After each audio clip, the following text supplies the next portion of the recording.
Bonjour à tous. Donc nous sommes aujourd'hui avec François Castaldo et nous allons parler CSRD. Et voilà, je suis ravie d'être avec vous aujourd'hui. Bonjour François. Bonjour tout le monde.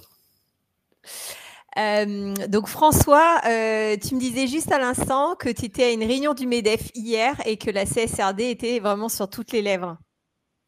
À la fois comme inquiétude, à la fois comme vecteur de performance.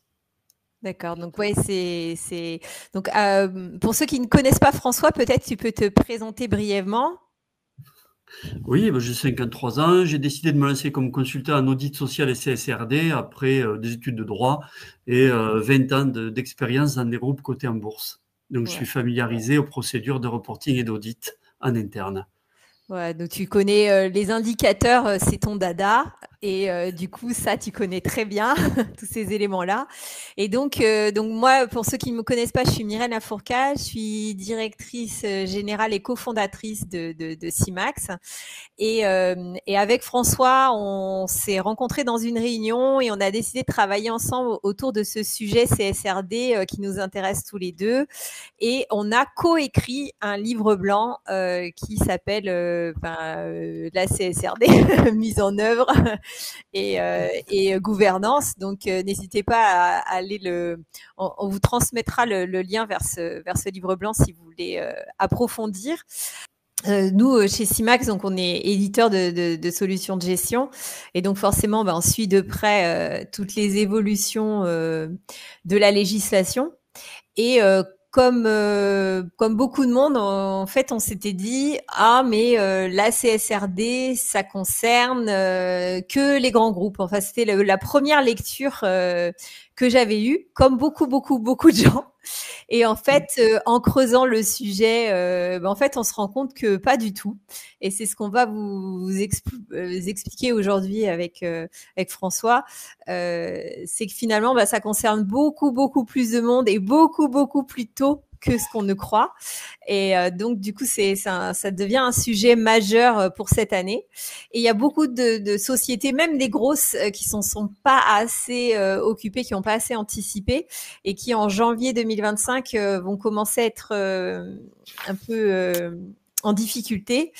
Donc, on s'était dit quand même, il est temps à la fois d'informer les entreprises pour qu'elles sachent que non, c'est pas que les grands groupes qui sont concernés et qu'elles prennent la mesure de toute la dimension en fait de cette réglementation.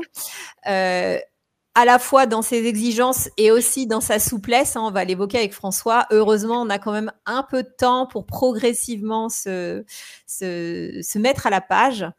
Ça va venir, voilà. Mais ce qui est important, c'est aussi d'utiliser des outils digitaux parce que vous allez voir que c'est quand même très complexe. Il faut aussi se faire accompagner parce que c'est complexe aussi.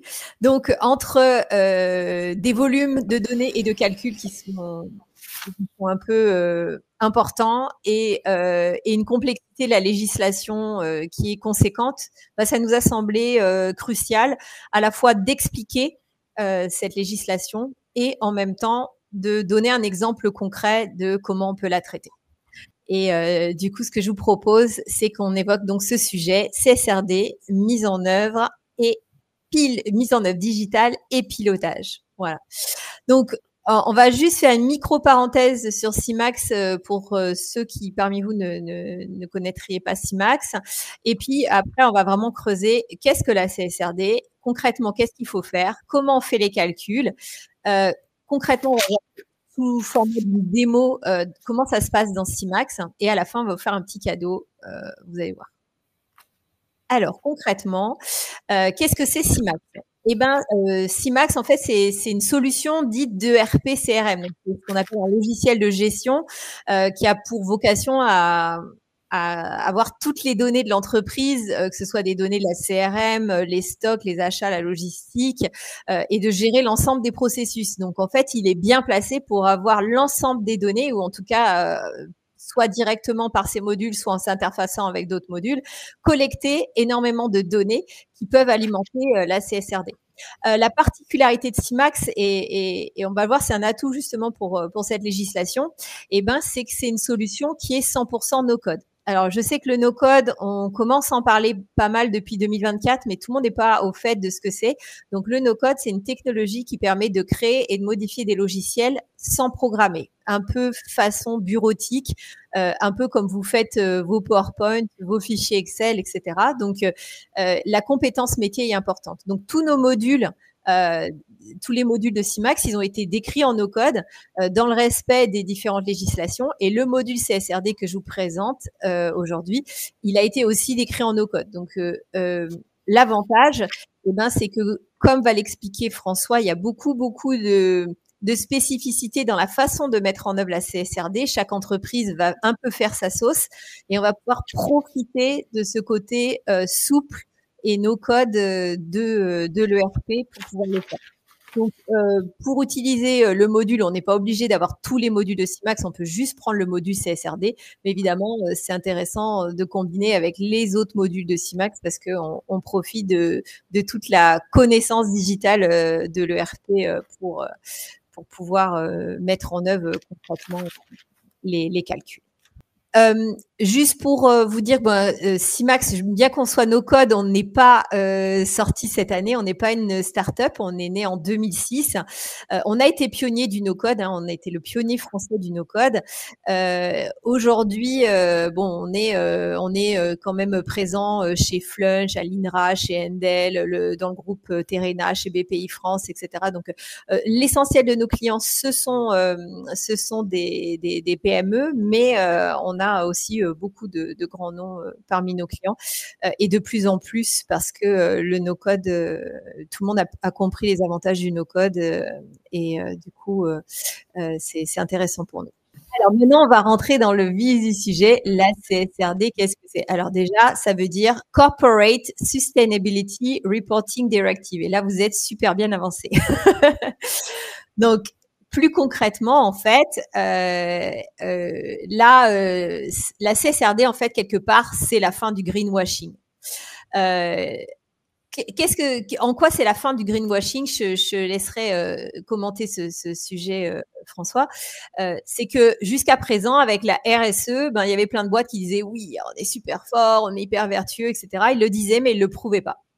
Et donc là, maintenant, avec la CSRD, on leur dit, maintenant, vous allez mesurer votre impact complet et vous allez fournir des justificatifs et vous allez aussi inclure les parties prenantes. Ce sujet est hyper important, parties prenantes.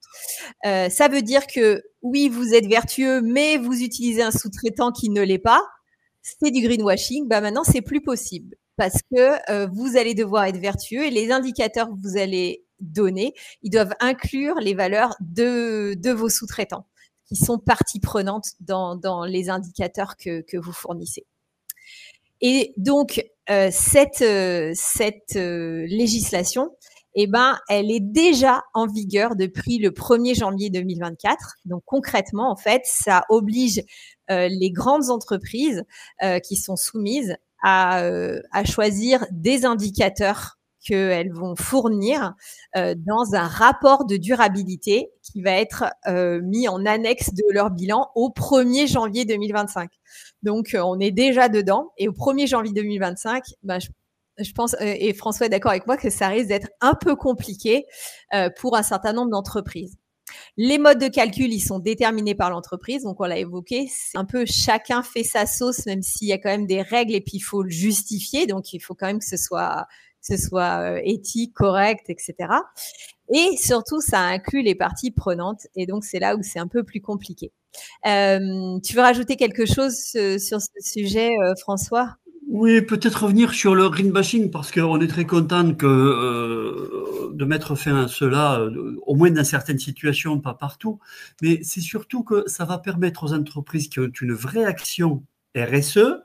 RSE, on connaît un petit peu mieux puisque c'est pratiqué depuis les années 90 et beaucoup d'entreprises ont un investissement là-dedans. Cet investissement, elles vont pouvoir le mettre en avant de manière certifiée pour avoir un avantage concurrentiel. On va le voir, je crois, dans les diapos d'après. Absolument. Merci François. Donc, qui est concerné? Donc, Ce qu'on a vu, c'est que les entreprises qui aujourd'hui sont officiellement soumises à la CSRD, ce sont les grosses entreprises, c'est-à-dire des entreprises qui ont plus de 250 salariés, 50 millions d'euros de chiffre d'affaires ou 25 millions de bilan. Donc, ça concerne pas tout le monde. Ça concerne aussi les sociétés qui sont cotées en bourse. Donc, du coup, théoriquement, ça ferait un nombre relativement restreint d'entreprises. Mais comme on l'a dit juste avant, ce qui complexifie tout ça, c'est que pour obtenir les valeurs de leurs indicateurs et pour les calculer, elles vont devoir prendre en compte les valeurs des parties prenantes. Donc, par exemple, les fournisseurs qui sont des fournisseurs directs ou indirects d'une entreprise de la CSRD, y compris des PME, y compris des TPE, peuvent être amenés, du coup, à être sollicités par leurs clients pour fournir des indicateurs qui vont alimenter le calcul de ces entreprises qui sont soumises. Et donc, du coup, en fait, c'est pas juste quelques entreprises de grande taille qui sont concernées, c'est 60% des entreprises qui potentiellement sont concernées et qui, pour beaucoup, ne le savent pas. Ce qui fait qu'on a bien deux volets dans la CSRD, les grandes et même très grandes entreprises qui font un rapport lourd, certifié, complet, et puis celles qui ne sont pas soumises à la CSRD, mais sans elles, les grandes entreprises ne pourront pas tourner. Donc on n'a pas d'exigence de rapport, mais on doit fournir ces indicateurs et être en mesure de les certifier. Et de les justifier. Voilà, si le CAC du gros client dit justifiez-moi cet indicateur, eh bien le sous-traitant, le fournisseur, ils doivent pouvoir dire comment il a calculé son indicateur. Et ça, c'est quelque chose que j'ai vécu en entreprise chez Partouche. Partouche devait produire son rapport. Moi, j'étais sur un site, j'avais des contrôles du CAC qui me disaient indiquez-moi, prouvez-moi que l'indicateur, l'information que vous donnez est réelle, sincère et peut être prise en compte. Ouais. Et c'est pas simple. Quand on vous pose la question, c'est trop tard. Ouais, c'est ça. Il faut avoir déjà la réponse, en fait. Voilà. Donc, concrètement, pour les entreprises qui sont soumises à la CSRD, donc qu'est-ce qu'elles doivent faire? Elles doivent choisir un ou plusieurs indicateurs par chapitre. Donc, on le verra tout à l'heure, il y a 10 chapitres.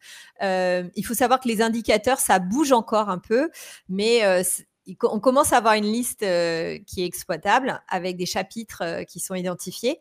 Et donc, pour chacun des indicateurs choisis, elle doit définir un mode de calcul et de justification de cet indicateur. Si c'est un calcul et qu'il implique des valeurs qui sont fournies par les fournisseurs, ce qui va être le cas beaucoup pour des indicateurs numériques, il va falloir aller chercher les valeurs de ces indicateurs chez les fournisseurs. Ensuite, il va falloir sommer et faire les calculs des indicateurs. Et ensuite, c'est les valeurs de ces indicateurs qu'on va envoyer à l'expert comptable qui établit le rapport de durabilité en annexe au bilan, sachant que l'expert comptable, il ne le valide pas, il ne le certifie pas. C'est le CAC ou un organisme externe qui va certifier ce rapport de durabilité. Pour les entreprises non soumises à la CSRD, elles ont intérêt dès aujourd'hui, si elles ne l'ont pas déjà fait, à appeler leurs gros clients pour leur demander s'ils ont besoin d'avoir des indicateurs. Souvent, les indicateurs qu'on va leur demander, ce sont des indicateurs environnementaux. Très rarement, ça peut être des indicateurs sociaux, mais majoritairement, ça va être des indicateurs environnementaux. Et donc, du coup, elles-mêmes, elles doivent voir avec leurs clients quels indicateurs elles vont calculer, vont définir leur mode de calcul et de justification. Et puis, elles vont devoir, elles aussi, demander ces indicateurs à leurs propres fournisseurs. Elles vont devoir calculer les indicateurs. Et ensuite, c'est là où c'est un peu tricky et c'est pour ça que la démo va être beaucoup plus claire, vous allez voir, c'est qu'il va falloir choisir une clé de répartition pour envoyer les valeurs qui concernent juste votre client. Parce que votre client, il ne veut pas votre valeur globale, il veut la valeur pour lui. Donc, on va devoir calculer les indicateurs clients et envoyer du coup les valeurs à chaque client. Donc, c'est pas simple, surtout si on a beaucoup de fournisseurs et beaucoup de clients. Donc, ces entreprises qui sont de taille modeste et qui sont non soumises à la CSRD, elles sont face à des exigences qui sont un petit peu complexes. Donc, concrètement, comment ça se calcule ? Donc, on va faire un exemple concret. Imaginons que vous êtes une laverie professionnelle. Votre plus gros client, c'est Air France. Il vous confie les costumes de son personnel navigant. Donc, Air France est soumis à la CSRD. Et mettons que Air France est votre gros client et représente 25% du poids de linge que vous traitez dans l'année. Donc, mettons que votre clé de répartition se fait sur le poids de linge. Et ben, quand Air France vous demande des indicateurs environnementaux, voilà, les gaz à effet de serre, le CO2, l'électricité, le chlore, les déchets recyclés, l'eau, etc. Si vous avez 2 sous-traitants, et ben déjà, il faut que vous leur demandiez les valeurs de ces indicateurs pour leur activité avec vous. Et ensuite, vous allez calculer vos propres indicateurs en additionnant les valeurs de vos sous-traitants à vos propres consommations. Bon, pour vos propres consommations, vous pouvez utiliser des relevés de compteurs ou les indicateurs de vos fournisseurs d'énergie et d'eau. Voilà. Donc, vous obtenez le chiffre suivant et vous allez en donner une valeur de 25% à votre client Air France. Donc, du coup, si votre GES il est de 6, pour votre client, vous allez lui envoyer la valeur de 1,5. Pour l'électricité, si vous avez 3000 kWh, vous allez envoyer 750. Oh, les chiffres, ils sont... voilà, c'est pour l'exemple. Hein. Voilà. Oui, mais c'est ça. Hein. Voilà, c'est ça. C'est ce qu'on fait. Voilà. Donc du coup, concrètement, comment est-ce que ça se met en œuvre de façon digitale tout ça, parce que c'est pas simple. Donc Alors, je trouve que c'est très important ta question parce qu'il y a un paramètre qu'on n'a peut-être pas mis dans la présentation ou le livre blanc, c'est que ça m'a été confirmé. Les grandes sociétés vont travailler de 2 manières avec leurs sous-traitants. Soit demander en fin d'exercice les indicateurs. Là, c'est panique à bord parce qu'il faut tout sortir et tout remonter sur un an. Je dis pas que c'est impossible, mais c'est un cauchemar. Ou alors, c'est ce qui va se passer en 2025. Ils vont demander pour l'année 2024 au global. Hein. Alors, pas celle qui était déjà sous l'empire de la NFRD. C'est pour ça qu'on peut le rencontrer. D'accord. Je me suis rendu compte. L'autre procédé, c'est d'exporter ces indicateurs tous les mois. Ce qui permet de l'examiner, les critiquer et affiner le tir pour avoir une situation d'atterrissage en fin d'exercice qui soit sereine et mieux documentée. Alors, c'est super intéressant ce que tu dis, François. Je te remercie parce que effectivement, donc dans l'exemple que nous on va voir, en fait, en permanence, on va indiquer des dates de période. Donc là, dans notre exemple, on va prendre toute l'année 2024, mais du coup, c'est effectivement l'entreprise, elle a intérêt à morceler, à demander ces indicateurs un peu plus régulièrement aux fournisseurs et à les calculer elle en interne un peu plus régulièrement. Par exemple par mois ou par trimestre. Et l'exemple que tu nous avais donné, François, c'était aussi le cas du fournisseur qui intervient que ponctuellement. Parce que si on a un fournisseur qui nous a livré quelque chose en janvier 2024 et on va plus jamais travailler avec lui, ça va être assez difficile quand on va l'interroger en janvier 2025 d'obtenir ces indicateurs. Alors que si on lui a demandé mensuellement à tous nos fournisseurs, ça sera un peu plus facile. Donc, donc effectivement, ce côté périodicité est très important. Donc, merci pour cette précision. Donc, le module CSRD dans CIMAX. Et ben, du coup, déjà, l'étape numéro 1, c'est de choisir les indicateurs. Alors, nous, on a récupéré, grâce à François, qui nous a bien aidé, une liste qui fait plus de 1200 indicateurs qui sont ceux qui sont issus de la législation. On les a traduits en français. Enfin, il y a la double langue français-anglais parce que la législation, tout est en anglais. Donc, des fois, c'est pas toujours évident pour tout le monde. Donc, une fois qu'on a choisi ces indicateurs, on va les demander aux fournisseurs et on va leur demander de nous les envoyer sous format digital autant que possible parce qu'on va pas les écrire tous à la main, surtout si on a 1500 fournisseurs, vous voyez, et que on a dit au minimum 10 indicateurs. Donc, mettons que sur les 10 indicateurs choisis par l'entreprise, il y en ait 6 qui soient des indicateurs environnementaux. Voilà, si on a 1000 fournisseurs, ça fait 6000 valeurs à rentrer à la main. Donc, bien sûr, on va leur demander de les fournir au format digital et on va les importer automatiquement. Grâce à ça, on va pouvoir faire un calcul automatique des valeurs de ces indicateurs.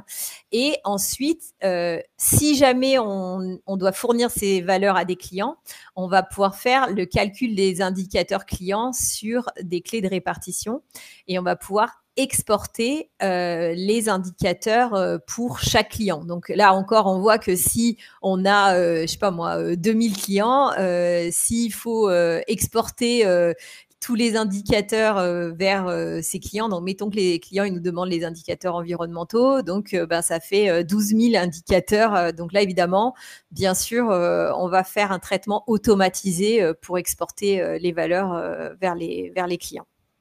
De l'autre côté, c'est que c'est pas tout de faire ces calculs, c'est qu'il y a un travail à faire sur les justificatifs, c'est-à-dire que on peut être amené à demander leurs justificatifs aux fournisseurs, à faire des justificatifs en propre et à les agréger dans un justificatif d'indicateur qui doit être mis à disposition seulement s'il est demandé. Mais comme disait François, quand on vous le demande, c'est déjà trop tard. Il faut l'avoir sous le coude à l'avance. Voilà. Et donc ça, c'est une partie, on va dire, un peu plus rédactionnelle, mais qui demande une réflexion et un accompagnement. C'est la partie digitale est presque anecdotique sur ce deuxième volet, donc on l'a mis dans une autre couleur. Et tu veux rajouter quelque chose, François? Enfin non, elle n'est pas tout à fait... il y a moins de calculs, en fait. Oui, elle a moins de pas calculs. tellement ça.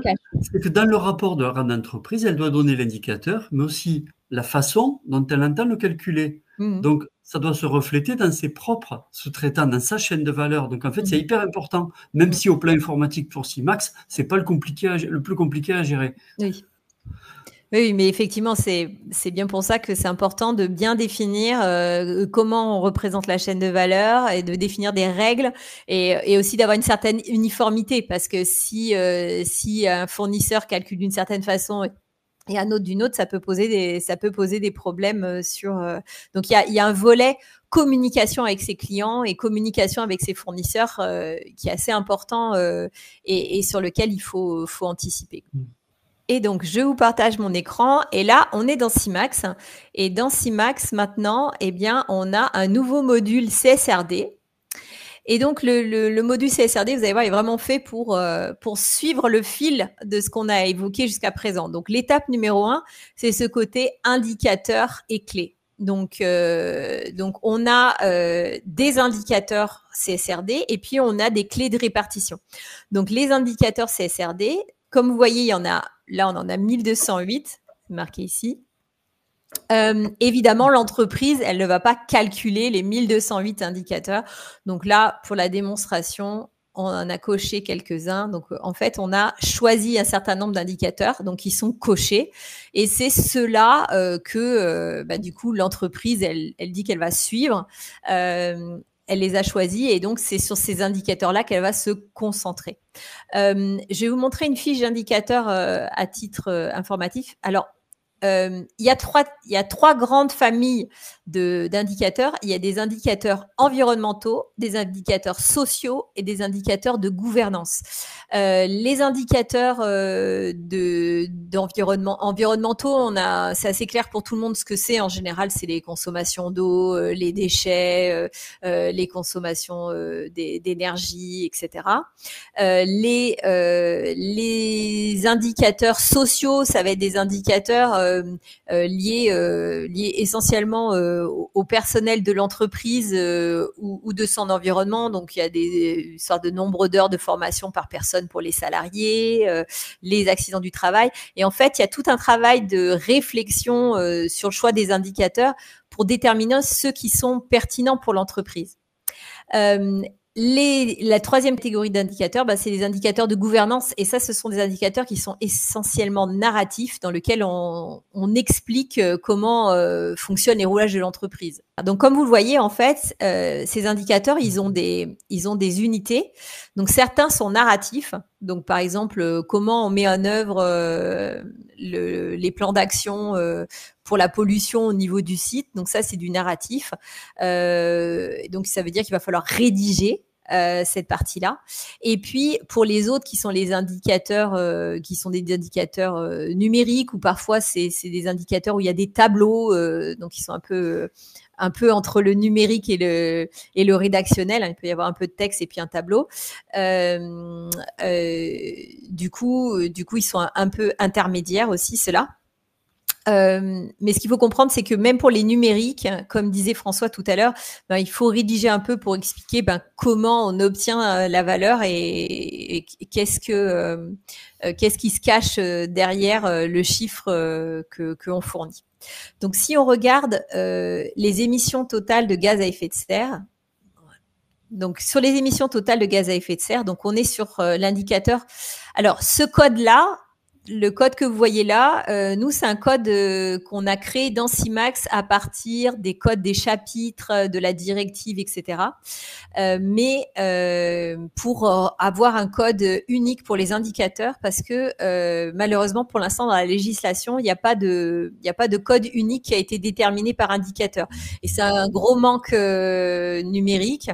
Si jamais ils finissent par en mettre un, bien sûr, on pourra le substituer à celui qu'on a proposé nous. Mais l'avantage, c'est que même si vous prenez pas CIMAX, on vous a fourni dans notre livre blanc un lien sur le fichier des indicateurs au format Excel. Donc, vous pouvez vous l'importer et avoir du coup les mêmes codes. Et donc, ça peut alimenter n'importe quelle base que vous utiliserez pour gérer les indicateurs.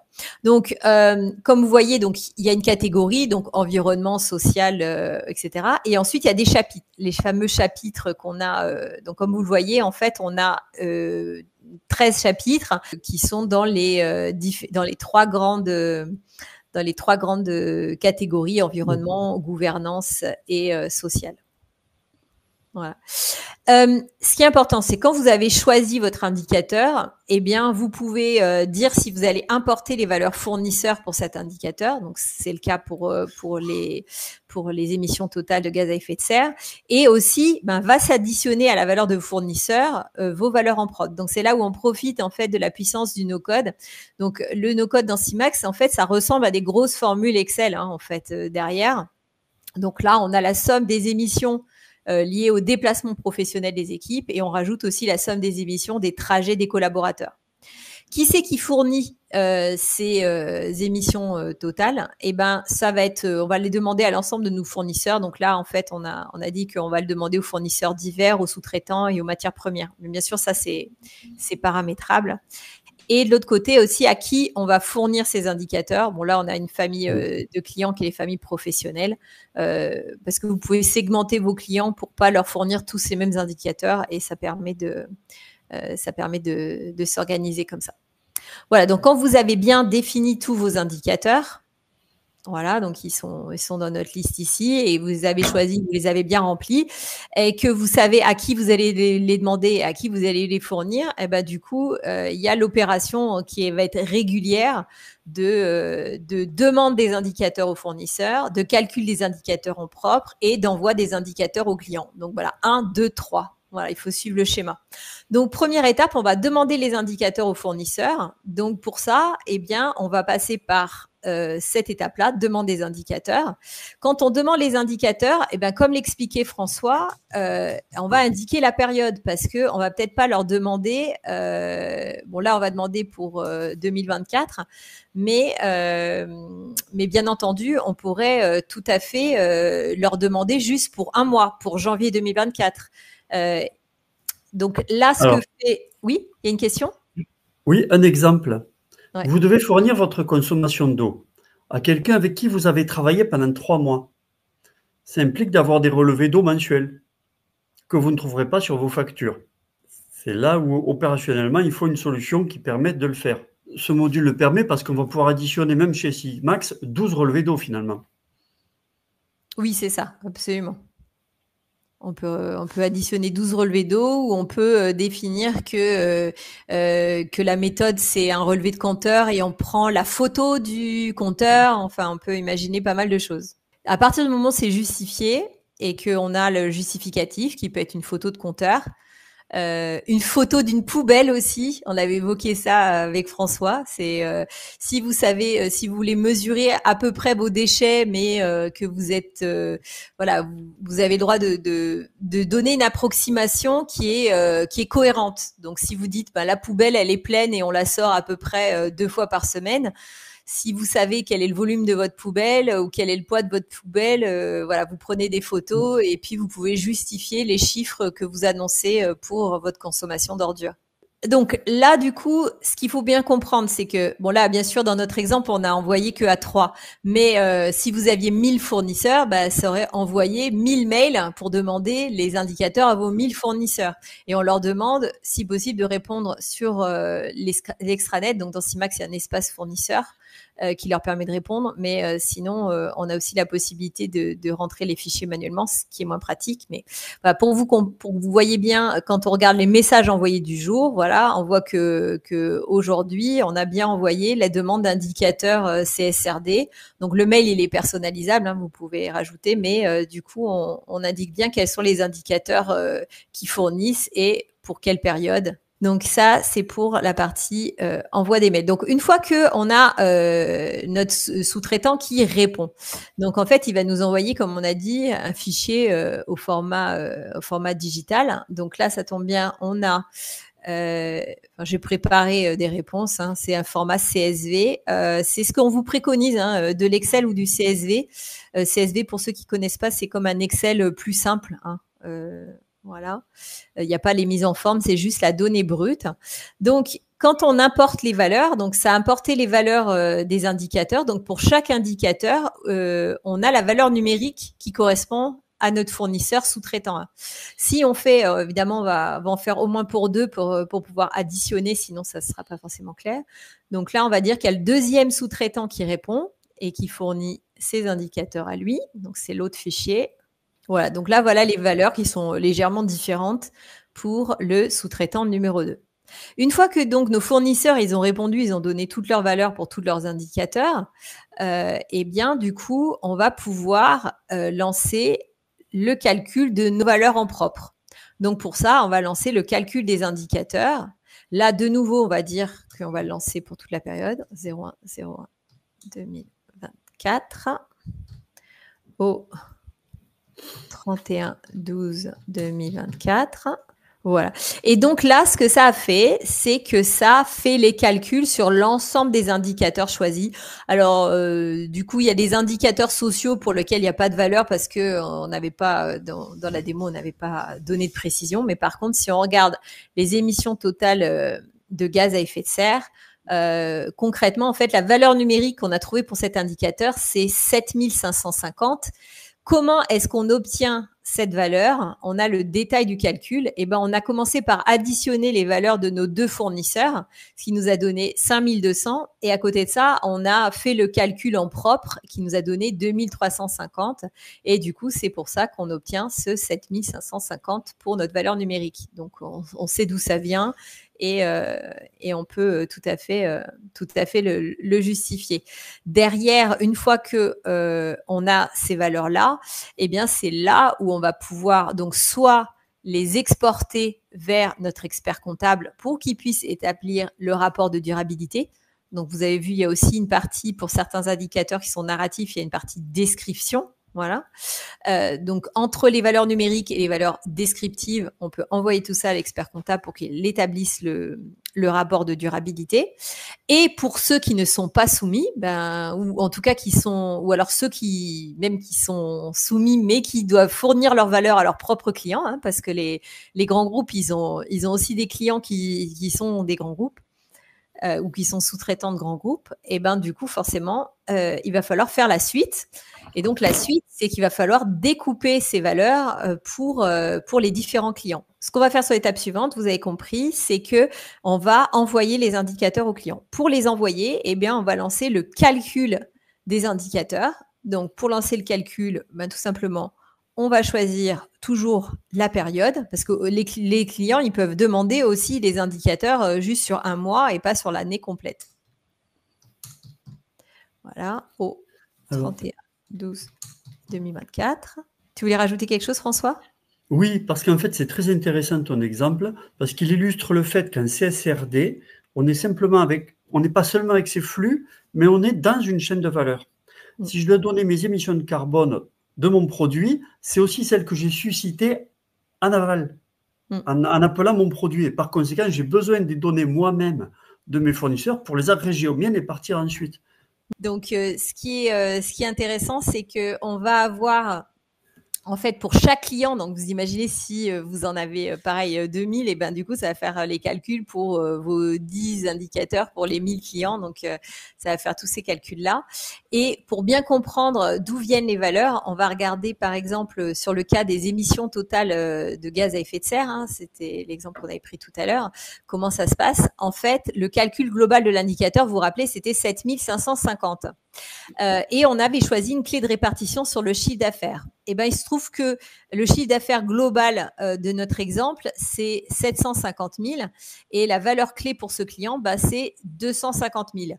Donc, ça veut dire que quelque part, il a droit à un tiers de l'indicateur. Donc, la valeur numérique pour lui, c'est 2516,67. Et si on regarde la valeur pour l'autre client, donc cet autre client, en fait, on a fait 500 000 euros de chiffre d'affaires avec lui. Donc du coup, lui, il prend les 2 tiers de l'indicateur, donc soit 5 033,33. Voilà. Vous comprenez bien en fait que vous choisissiez Simax ou une autre solution, c'est très très difficile de mener tous ces calculs avec le volume de vos fournisseurs, le volume de vos clients et le nombre d'indicateurs sans avoir une solution digitale. Sur Excel, ça va être très difficile et donc c'est pour ça que on a voulu réfléchir avec François à une solution digitale. Donc en fait, c'était une bonne association entre nous parce que nous, on avait cette compétence digitale d'intégration de la chaîne de valeur et derrière François il avait une forte compétence sur le volet indicateur et réglementation CSRD, donc c'était la bonne association. Du coup, la dernière étape, eh bien, c'est bien sûr d'envoyer automatiquement les valeurs des indicateurs au client. Donc quand on clique là-dessus, eh bien, ça va envoyer automatiquement les mails pour chaque client. Donc, on ne va pas les faire un par un. Si on regarde les messages envoyés du jour, ben, on retrouve bien les mails qui ont été envoyés avec les indicateurs CSRD, avec le fichier qui est en pièce jointe. Après, selon les clients, on peut très bien leur mettre à disposition le fichier sur une plateforme pour faciliter la récupération automatique. Enfin, on peut réfléchir à plein de choses parce qu'on est en no-code. On peut sortir du cadre sur les workflows. Donc, on peut imaginer plein de choses. Voilà. Donc j'espère que cette partie, voilà, on a essayé d'être concret avec un nombre d'indicateurs assez restreint, mais de bien suivre en fait toutes les différentes étapes, les 1, 2, 3, pour que vous puissiez mieux comprendre comment ça marche. Bon, bah, du coup, on passe au cadeau. Ce qu'on vous propose, c'est d'avoir, de lire le livre blanc qu'on a coécrit avec François sur la CSRD. Donc, on vous enverra le lien pour que vous puissiez le télécharger. Il est synthétique et il détaille bien. On a fait le fichier. Vous aurez dans le livre blanc le fichier avec les 1200 indicateurs prêts à importer. On vous fournit un format d'échange préconisé avec vos clients et vos fournisseurs, donc ce fameux format CSV qui doit être simple. Nous, on vous préconise qu'il soit simple, qu'il soit synthétique et qu'il identifie les indicateurs avec un code unique pour lesquels donc il faut se mettre d'accord avec ses fournisseurs et ses clients. Et aussi, cadeau, si vous avez besoin d'avoir une réflexion sur votre organisation digitale, eh bien, on vous propose 1 heure d'audit gratuit avec un consultant digital spécialisé pour étudier votre projet. En 1 heure, on ne pourra pas définir quels sont les indicateurs. Donc ça, je vous invite à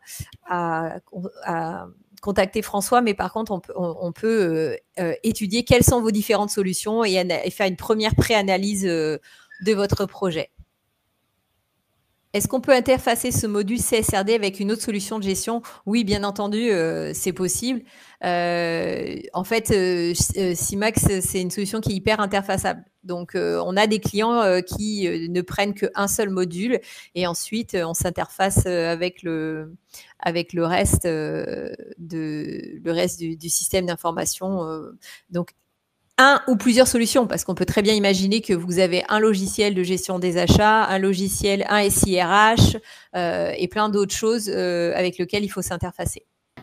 Alors, les indicateurs, ils sont déjà intégrés dans le module. Pour l'instant, on ne les met pas à jour régulièrement. Merci pour cette question qui est aussi qui est très pertinente, parce que ça bouge encore beaucoup et qu'on veut pas prendre le risque, si on a des clients qui ont choisi un indicateur, qu'on puisse le remplacer par un autre qui viendrait sortir. Ce qui est sûr, c'est que c'est pas les indicateurs sont pas gravés dans le marbre. Peut-être que François, tu peux expliquer un peu cette notion d'indicateur qui bouge pour que ce soit plus clair. L'Europe a décidé que les indicateurs devaient être mis en place avec les entreprises qui sont concernées. Le jeu d'indicateurs qu'on a actuellement est expérimental, il est fonctionnel, mais il sera remis à plat l'an prochain pour voir qu'est-ce qu'il faut bouger à la demande des entreprises, soit pour améliorer l'information, soit pour simplifier les process. Pour répondre à la question sur combien de temps faut-il pour mettre en place la solution, ce qui compte surtout, c'est de s'y mettre, c'est de commencer, j'ai envie de dire à son rythme, parce qu'il va falloir implémenter de nouveaux procédés de travail, de nouvelles procédures en entreprise. Ça, c'est très long, ça bouscule les habitudes, ça bouscule les relations entre collègues, ça bouscule l'organisation du travail, et c'est pas à négliger. C'est donc très important de commencer peu à peu avec quelques indicateurs. La première année, c'est forcément une année d'initiation. La seule chose qu'il faut éviter, c'est de se mettre à faire tout cela quand c'est trop tard, quand on doit fournir les indicateurs. Là, c'est cuit. Alors, si vous n'êtes pas prêt en fin d'année, vous prenez quel risque? Alors, si vous êtes une entreprise qui est soumise à la CSRD, de toute façon, il va falloir que vous fournissiez quand même quelque chose. Vous allez être obligé. Alors, ce que vous pouvez faire, c'est fournir quelque chose en disant, à ce stade-là, mettons, on n'est pas arrivé à avoir des indicateurs pertinents de nos fournisseurs. Vous avez le droit de dire que vous n'êtes pas tout à fait prêt. La législation le prévoit. Il vous donne un peu une année blanche pour commencer à vous mettre le pied à l'étrier. Mais vous allez quand même devoir sortir un rapport de durabilité, aussi imparfait soit-il. Sinon, vous ne pourrez pas déposer vos comptes, tout simplement. Voilà, c'est ça. Voilà. Si vous n'êtes pas soumis à la CSRD, le risque, c'est que quand vos clients vont vous demander les indicateurs, si vous ne pouvez pas les leur fournir, peut-être que cette année, ils vont vous dire OK, mais à partir de l'année prochaine, ils vont peut-être remettre en cause leur relation commerciale avec vous, sous prétexte que ils ont un de leurs fournisseurs qui leur fournit les indicateurs, mais vous les leur fournissez pas, et ça les gêne. Donc ils vont peut-être, ça peut avoir un impact sur votre chiffre d'affaires et votre relation commerciale avec vos clients de grosse taille qui sont soumis. Donc c'est pour ça qu'on vous invite à anticiper ce volet-là et à y réfléchir le plus tôt possible, de pas attendre que en janvier vos clients vous disent il faut nous fournir ça et ça, et que vous ayez pas les chiffres et pas les justificatifs. Après, voilà, cette année, honnêtement, ça devrait être à peu près cool. Si vous avez pas, ou vous avez des trucs un peu, au doigt mouillé, ça pourra passer, mais ça sera à peu près la dernière année où ça va passer. Et il va falloir progressivement sur 2025 améliorer votre capacité à récolter de la donnée et à la calculer et à la fournir. Donc du coup, ce qu'il faut savoir quand même pour les TPE, c'est que le niveau d'exigence du justificatif est un peu plus faible. Tu es d'accord avec moi, François? Alors, tout à fait. Il y a du nouveau depuis le 4 septembre, c'est que les TPE qui font l'effort de calculer ces indicateurs, c'est dommage de pas non plus les mettre en valeur pour soi. Donc là, il y a un projet pour permettre aux TPE de faire des rapports simplifiés pour mettre en avant leur capacité à construire un rapport de durabilité et donc d'avoir une politique de durabilité. Et ça peut être une arme commerciale très, très intéressante à mettre en place. Là, pour le coup, en conquête de marché. Voilà. Et ça en peut fait, permettre à une TPE d'avoir un client en disant voilà nos indicateurs, nous les avons déjà. En fait, ça peut devenir un argument commercial pour rentrer dans un marché, de dire nous on a les indicateurs dont vous avez besoin et en plus ce sont des valeurs vertueuses qui du coup quand vous allez additionner ces valeurs avec les autres fournisseurs, du coup ça va vous donner une image plus vertueuse de votre entreprise. Donc en fait François avait pas mal insisté là-dessus, c'est qu'en fait on change de paradigme grâce à la CSRD, c'est qu'on n'est plus sur le moins 10 ans en permanence qui est choisi, Voilà. et le mieux disant. Voilà, donc Bonsoir. c'est le mieux disant qui peut être choisi. Merci à tous pour votre attention, pour vos questions pertinentes. N'hésitez pas du coup à nous contacter. On vous donnera aussi les coordonnées donc de François pour que on puisse réfléchir ensemble à vos projets et vous éclairer sur ces sujets. N'hésitez pas non plus à vous abonner à notre newsletter ou à nos réseaux sociaux parce qu'on publie régulièrement des vidéos d'explications sur la CSRD ou sur d'autres évolutions de la législation. Et donc, on essaye vraiment d'éclaircir tout ça, de donner des trucs et astuces de gestion. Donc, c'est une action globale sur les différents sujets qui concernent les entreprises. Merci à tous et une très bonne fin de journée à vous. Au revoir. Merci Myrène et au revoir tout le monde.